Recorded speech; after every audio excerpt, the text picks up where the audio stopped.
I think it's time I told you guys about the first time I interrogated a terrorist. Why now after all these years? 3 words. Statute of limitations. Buckle in, folks. We're going for a ride. For all this to make sense, we're going to have to back up a little bit. Back in 2006, I was a poor loser who was about to get evicted. So I did what anyone in my shoes would do. Joined the army at the height of the war. Woo! Now, I didn't want one of those physically demanding jobs like the infantry, so I used the skills I had.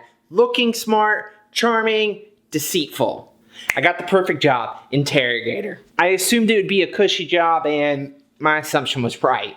The next 12 months of my life was a whirlwind.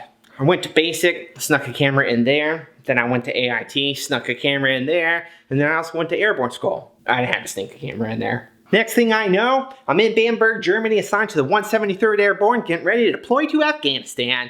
At that time, I didn't know what the fuck Afghanistan was or where it was on a map. So I did what any 21-year-old would do in Europe after getting a $25,000 sign-up bonus 2 weeks before he went to war. Oh yeah, I spent every single cent of it. But that's a story for another time. The wild women, the ripping, and the tearing. Side note, on the way there, I got to play hacky sack in a C-17. I'm pretty sure I'm the first person to play hacky sack in a combat plane in a combat zone.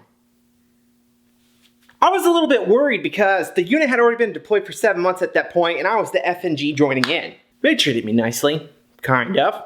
I get to my first fob where I'm introduced to the interrogators I'll be working with, who immediately introduced me to the infantry guys we'll be working with, who then introduced me to a code red. What's a code red? It's where they fucking tie you up and leave you outside. Fuck you, Jason. That night, my team informed me of the sex scandal that had just rocked our unit before I got there. Apparently, a female soldier fucked a male soldier, but she was wearing a strap-on, and there was a third soldier filming it. In their defense, they were married. Just to other people, and that's illegal in the army. But anyways, this video made the rounds to the fob, and of course I watched it. Wouldn't you?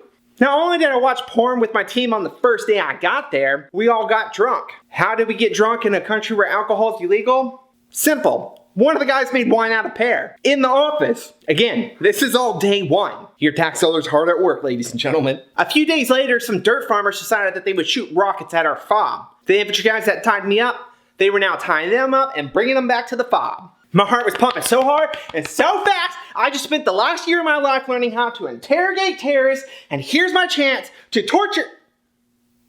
interrogate a bona fide terrorist. America. Before you interrogate a terrorist, the docs have to clear them. See, I joined right after the Abu Ghraib torture scandal, and at that point, the army was bending over backwards to make sure no more terrorists got tortured. Assholes. So the shitbag gets cleared for torture. Fucking damn it. I don't know why I keep doing that. This guy gets cleared for interrogation. I'm ready. So I put on my game face into the room and I get ready to interrogate my first terrorist. But before I can even finish my first question, dude starts doing this. I immediately go into full panic mode. My mind is rushing. I'm gonna be on the news. I'm going to military jail. What the fuck is happening? All this before I even finish one question. So I kick open the door and yell for the doctor. He comes running over. I point to Abdul McShakerson, and the doc just sits there and kind of laughs. He pulls me to the side. He informs me that this guy is faking a seizure. Relief sets in, which is quickly taken over by anger. Fuck it, now I am going to torture this guy. I made a huge mistake here. Everything happened so fast that I forgot to pull my interpreter out of the room. So I go back in there, grab John, bring him out. I hatched this plan. What's gonna happen is I'm gonna go in there and stand behind him, and while my interpreter is talking to him, I'm gonna take a bottle of water and fling it at the wall. When it makes that noise, I'll snap him out of it and I'll catch him. So we go back in there, I'm super confident.